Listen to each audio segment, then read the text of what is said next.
Hi, everybody. Welcome to English Digest. I'm Tom. Hi, I'm Stephanie. It's our travel unit today.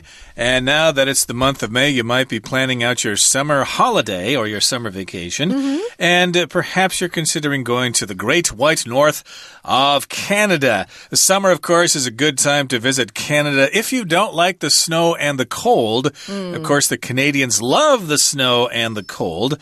That's why they're such good skiers. That's why they did so well at the Olympics this year.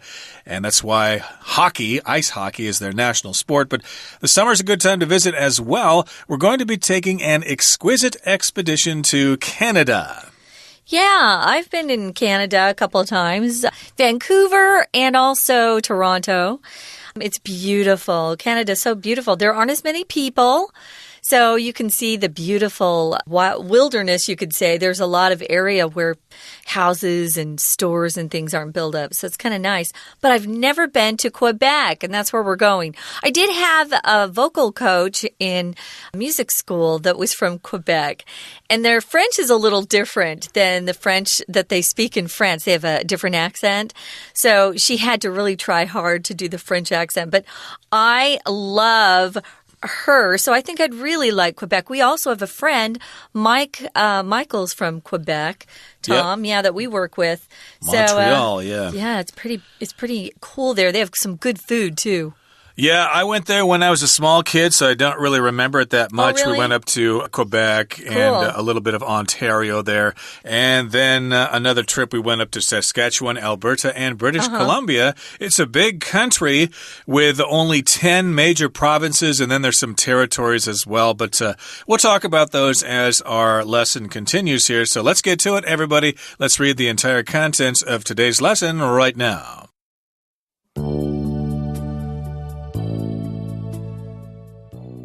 Surrounded by the majestic Rockies, you take in the 360-degree view from the glass-domed train as you make your way across gorgeous Canada. As the train winds along the alpine track, you divide your time between studying your guidebook and gazing in awe at the green forests, turquoise lakes, and snow-capped peaks outside the windows. You're headed for Alberta's Jasper National Park, where you're going to hike on one of the area's many glaciers and picnic next to the breathtaking Sunwapta Falls. You've booked a wildlife tour as well, hoping to see some wolves or even a grizzly bear. If you're lucky, you might even spot the brilliant aurora borealis lighting up the skies. According to the guidebook, the best views of Canada's diverse landscapes are seen by rail. This allows visitors to take in British Columbia's high mountains, Saskatchewan's flat plains and endless skies, and Manitoba and Ontario's rolling green hills. They can even travel into the heart of the eastern and Atlantic regions, swathing forests. Surprisingly, the guidebook points out that only 36 million people call Canada's massive expanse of land home. Furthermore, it states that the further east visitors travel, the more they'll hear Canada's second official language, French. Visitors will have to practice their French quite a bit by the time they get to Quebec's Forillon National Park, known for its abundance of wildlife. Located on Quebec's Gaspé Peninsula, the park is home to moose, black bears, lynx, and great horned owls, as well as the humpback and blue whales that spend time in its coastal waters. What's more, if visitors scan the skies closely enough, they might catch sight of another truly impressive species, the peregrine falcon. So we're going to a pretty beautiful place in our travel unit, I must say. Canada is gorgeous. There's also, I was thinking, another place I went to where they have a Shakespeare festival. And I can't remember. It's got 3 words in it. Something on something. Can't remember. I wouldn't know. But, it was so wonderful. Anyway, let's get back to Canada. It's exquisite, meaning it's beautiful. Exquisite is just very, for me, it means very delicate, elegant, gorgeous, exquisite. Save that word for things that are truly, truly beautiful. Don't just use it to talk about, a meal you had, unless it was really expensive and looked beautiful too. Because exquisite just is one of those words that you you save for really special things. Expedition, kind of like going on a journey where you're exploring a new land or a new area you've never been to. At this point in history, most of the world has been explored by people, but just even 100 years ago, there were still a lot of places on this earth that people hadn't been to, so they would go on these big expeditions. And it's dangerous sometimes, but you're going out there into the wilderness. We're going to take an expedition to Canada, but it won't be dangerous. It's not really an expedition according to the traditional definition of exploring the world, like Shackleton's expedition to the South Pole almost 100 years ago. Oh, about 100 years ago, actually. But in any case here, we're just taking a trip, a journey, an adventure to Canada. And let's get into it here. So here in the first paragraph, it says, surrounded by the majestic Rockies, you take in the 360-degree view from the glass-domed train as you make your way across gorgeous Canada. Now, in North America, there is a range of mountains called the Rocky Mountains, and they go through Canada and the United States. They go through Colorado in the United States, and in Canada, they go through what? British Columbia and Alberta there, and probably on up into the Yukon or something like that. But in any case, we're describing the Rocky Mountains as being majestic, which means that they're big and tall like a king or a queen, because the word majestic is related to the word majesty, which is a word we use to describe royalty. Oh, yes, your majesty, I will do as you command. So majestic, yes, they're impressive, they're beautiful, and they're really big, and you just go, wow, that's so cool. Here it says you can take in the 360-degree view from the glass dome train. So you're on a train, and as you take something in, we use this verb phrase to talk about noticing something or observing something. You can also use it to talk about visiting or attending something like, oh, let's take in a show. Let's take in a movie this weekend. So you're kind of in that train looking out the windows and up through this glass dome. I haven't heard about this kind of train. It sounds cool. A dome is the shape of half a basketball. If you cut it in half in the middle, that's a dome. And if it's glass, you know what glass is. So that would make a wonderful train to take through the Rockies. It's beautiful. I love the Rockies. Yes, the U.S. has the Amtrak train that goes out over the west there. It has glass-domed cars, at least one. Oh, really? But cool. like a lot of things, I'm sure the one in Canada is much better. So you're probably going to get a better experience by taking a train across the Canadian Rockies in a glass-domed train. And, of course, you're going across gorgeous Canada. Gorgeous here just means extremely beautiful, very attractive. You can describe a beautiful woman as being gorgeous. And a guy, if a guy's really handsome, I'll say he's gorgeous. Although I'm not going to do that because you better people, not that yet. Yeah, people would probably think I'm one of those. You probably think you're after that guy, yeah. Could be. Now, it goes on to say, as the train winds along the alpine track, you divide your time between studying your guidebook and gazing in awe at the green forests, turquoise lakes, and snow-capped peaks outside the windows. This is a long sentence here, but first of all, we're describing the train as winding along the alpine track. So winding means going back and forth because you're going up mountains or down mountains. You're very familiar with that concept here in Taiwan. Winding your way up the central mountain range, you could say. Alpine means having to do with high mountains, and you divide your time. You know, part of the time you're studying your guidebook, and at other times you're gazing at the scenery there, gazing in awe. In this particular case, just means, wow, you're gazing, you're looking at something with enjoyment. And if you're in awe of something, you're going, wow, that's so cool. I am looking in awe at Taipei 101. It is such a huge, tall building. Oh, wow. Looks, sounds really pretty here. You've got green forests, which I love. I love trees. Turquoise lakes. Turquoise is a color. It's also the name of a stone. It's semi-precious. It's not like a diamond. It's not that expensive. But I'm familiar with turquoise because I'm from Arizona, and there's a lot of turquoise jewelry that's made in Arizona. It's pretty. It's blue-green. So if you're talking about turquoise, someone says, oh, I have a turquoise dress. I have a turquoise pair of pants or a bag. It's greenish blue. And snow-capped, that means that snow is on the very tops of the peaks. That is what is the top of a mountain is called a peak. Snow-capped peaks outside the windows. So you're headed for, where are you going? That's the direction you're going. Alberta's Jasper National Park, where you're going to hike on one of the area's many glaciers and picnic next to the breathtaking Sunwapta Falls. Sunwapta. Okay, glaciers is a big piece of ice. That you're going to see. You probably have a better definition than that, Tom. You just say ice river in Chinese. Oh, that's good. We don't say that in English, but a glacier is what that is. A large mass of ice glaciers. And, of course, you can have an outdoor meal, picnic. Picnic here is a verb, right? It is. Have a picnic or to picnic. Next to these waterfalls, Sunwapta Falls. That's what falls are, like Niagara Falls, etc. Love them. And it's breathtaking, which means takes your breath away. Yeah. We don't really need to explain that too much. And you've booked a wildlife tour as well, hoping to see some animals here, including wolves and even a grizzly bear. Okay, so again, you've booked a tour. You've made a reservation. You're going to go on this tour with other people, and you're hoping to see some wildlife like wolves, 狼 in Chinese, and a grizzly bear. I think that's huixiong in Chinese. We don't have grizzly bears here. Don't we just have brown bears? The Formosan black bear, I think, is black bear. what I've heard of. Okay.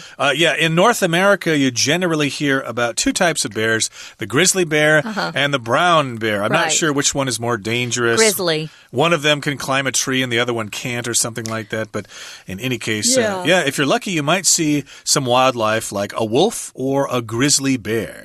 If you're lucky, you might even spot the brilliant aurora borealis lighting up the skies. We have another term for these, the northern lights. This is the more... It's not really scientific. It's a formal word for what the northern lights are. If you go pretty far north on the planet, you're going to see some beautiful lights up in the sky. I've never seen the northern lights. Have you, Tom? Me neither. No, and you have to be lucky. They're not always there. You might want to go online to check and see what the likelihood of seeing the northern lights is. Where the best place to go is. So, a lot of people want to check that stuff out. A lot of people go to Iceland for that purpose as well. But we're going to Canada here, and we're going to continue talking about the great country of Canada in just a second. But right now, we're going to take a break and listen to our Chinese teacher. Hello everyone, my name is Tina. 我们首先来看到今天的第一个句子写着 Surrounded by the majestic Rockies, you take in the 360-degree view from the glass-domed train as you make your way across gorgeous Canada. 那么从句子一刚开始就提到呢，加拿大真的非常的美丽，它用了一个形容词 majestic 是有雄伟的、威严的，然后 taking 则是有参观跟欣赏的意思。举例来说，我们想要欣赏所有的景色，你就可以说 We want to take in all the sights。而你搭乘着这个呢，车顶是玻璃圆盖的火车，你就可以饱览四周的美景。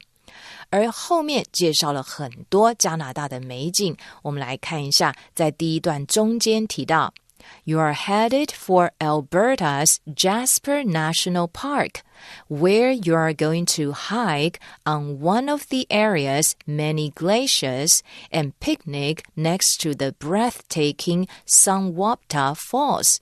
首先要去到 Alberta's Jasper National Park， 在这个国家公园Where 要特别注意哦，在那里你可以选择呢去健行，而且是在很多的 glaciers， 也就是冰河当中健行，甚至还可以野餐，而野餐的地方呢是在这个新华达瀑布旁边。Breathtaking 则是有令人屏息的，或者是极其美丽的意思。举个例子来说，这个字的来源呢，当然就是从 take one's breath away， 也就是有使人惊艳的意思。The beauty of the Taj Mahal took my breath away， 也就是讲着泰姬玛哈陵的美丽呢，真的让我非常的惊艳。We're going to take a quick break. Stay tuned. We'll be right back.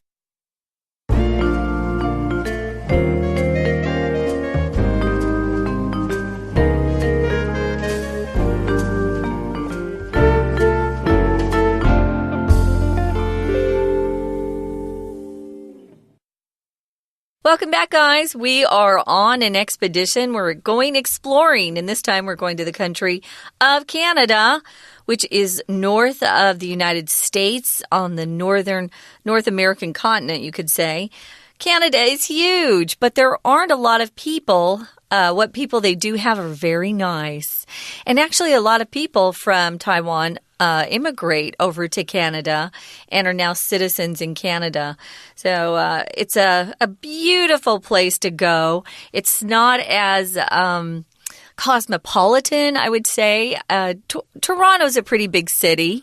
Montreal's a pretty big city. But for the most part, I would go to Canada to see the landscapes there because it's just beautiful. Indeed, the great outdoors, but their cities do have a lot to offer, but we'll get to that as our lesson continues. Now, again, remember, you're dividing your time between looking at your guidebook and gazing in awe at the awesome scenery. So according to the guidebook that you've brought with you, maybe the Photos book or Lonely Planet or something, the best views of Canada's diverse landscapes are seen by rail. So we've got these diverse landscapes. A landscape, of course, is just a feature of the land. And it's very diverse there, of course. We'll describe some of the features here. Lots of variety. That's what diverse means.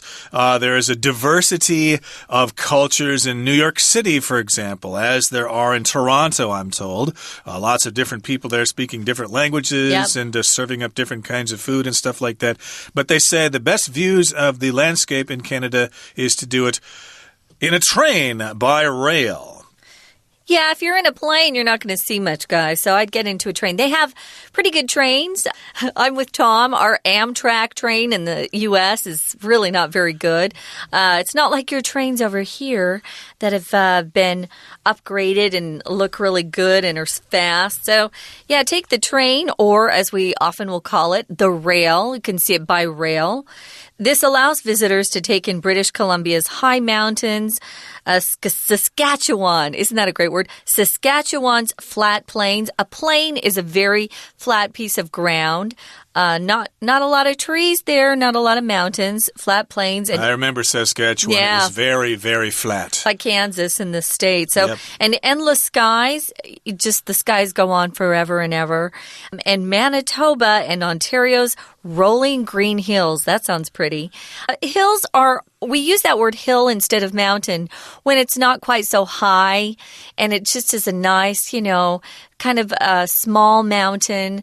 And rolling. We always use that to describe hills. Rolling green hills. England also has rolling green hills. It's beautiful. We do too in Taiwan. We have some mountains as well. Indeed, and of course, people can even travel into the heart of the eastern and Atlantic regions, swathing forests. So yes, out there in the east there, in the maritime provinces there, you can see some forests there. We're describing these as swathing forests. Swathing means just swaths of land, basically large sections of land or large tracts of land that you can see. Basically, you're just going to see lots of forests if you travel to the eastern provinces there of Nova Scotia, New Brunswick, Prince Edward Island, etc., etc. That's pretty. Yeah. Indeed.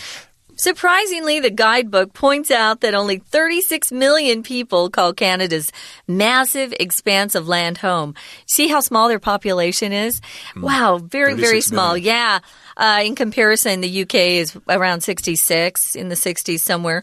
And the States is, I think we're at 320 million. Oh, so it's a really small population, but they have a lot of land.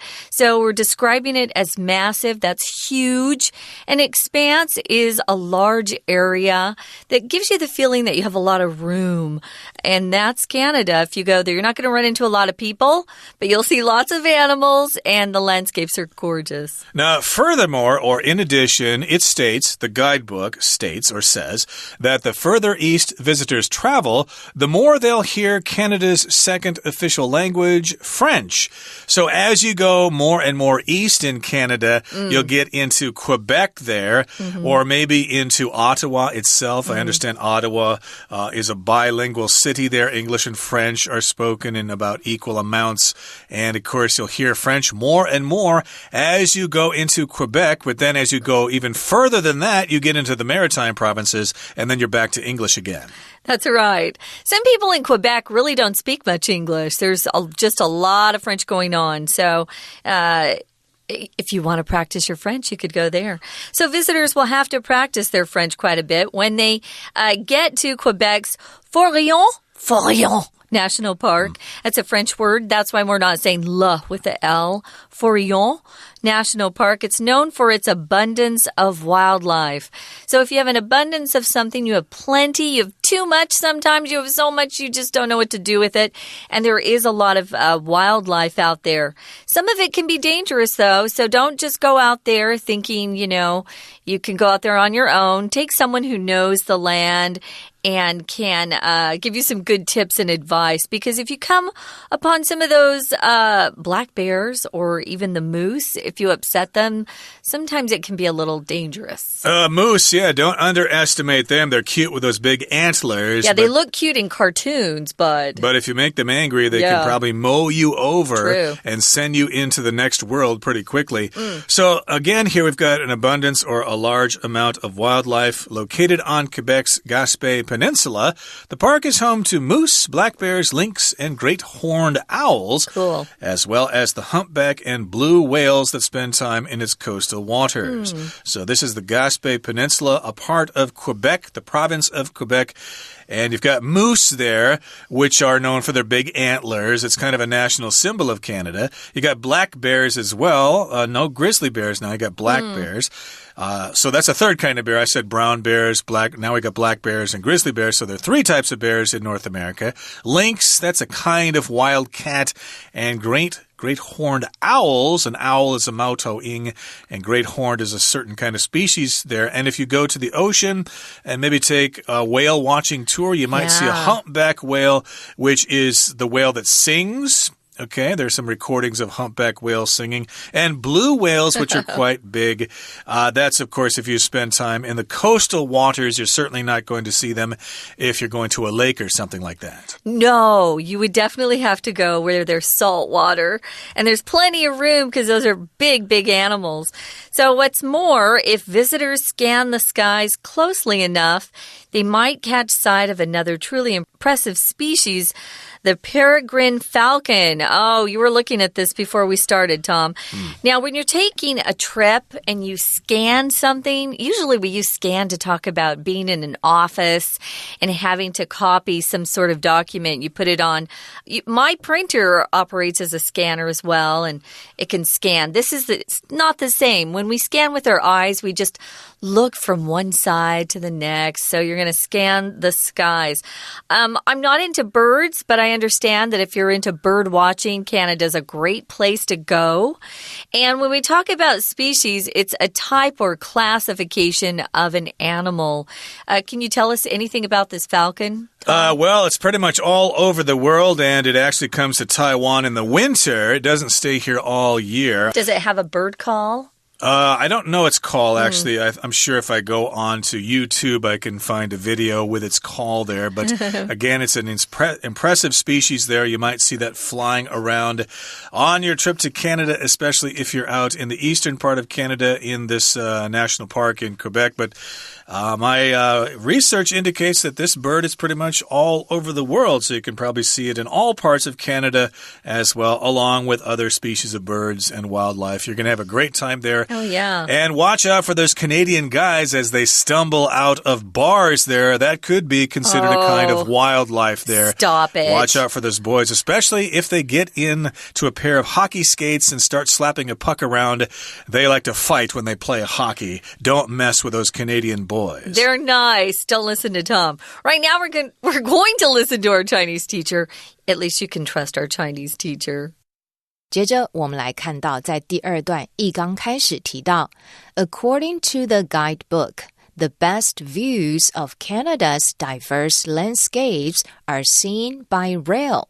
所以根据这个旅游书 Guidebook， 他说呢，最好能够呢去欣赏加拿大多元风景的方式就是 by rail， 也就是搭乘火车咯。我们来看一下这个形容词 diverse， 解释成为不同的多样的意思，还记得吗？那以前曾经考过生物多样性，就叫做 biodiversity。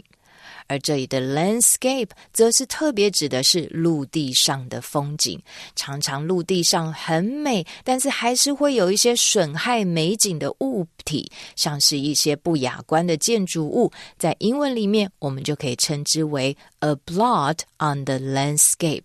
blot 的拼法B-L-O-T， 而中间呢，在这一段当中介绍了许多加拿大的美景。我们来看一下，在第二段的后面句子提到 Furthermore, it states that the further east visitors travel, the more they'll hear Canada's second official language, French。在这里 it 指的是前面的 the guidebook， 看着旅游书，旅游书说呢，有没有注意到 that 后面的句子是 the 加比较级，然后 the 加比较级在中文里面就要翻译成为越怎么样就越怎么样。所以 the further east， 你越往东走， the more 你就会越多的听到呢人们说着加拿大的第二官方语言 official language， 加拿大的第二官方语言也就是 French 法文。下一段的第一个句子提到 Visitors will have to practice their French quite a bit by the time they get to Quebec's Forillon National Park, known for its abundance of wildlife。 你一定呢在进入这个佛里昂国家公园的时候，要多多的练习讲一些法文， practice your French quite a bit。 而在这里提到的 abundance 则是有丰富充足的意思，所以如果你讲到某个东西很大量很多，你就可以说 an abundance of。举个例子来说，宴会上有很多的食品跟饮料，你就可以说 At the feast, there was an abundance of food and drink。 而什么东西是 in abundance， 则是指这个东西是非常丰富的、充足的意思。今天文章的最后一句提到 What's more, if visitors scan the skies closely enough, they might catch sight of another truly impressive species, the peregrine falcon。 如果呢你仔细的看着天空，我们用 scan 这个动词是有审视的意思，你也许就会看到令人印象深刻的这个物种，叫做游隼。 Species 指的是物种，我们常听到常考的濒临绝种的物种可以称之为 endangered species， 而外来的物种则是可以说 exotic species。OK， 以上就是今天的课文讲解，谢谢收听。Okay, everybody, that brings us to the end of our lesson. We're going to continue talking about Canada in our next program, so please join us then. From all of us here at English Digest, I'm Tom. I'm Stephanie. Bye. Bye.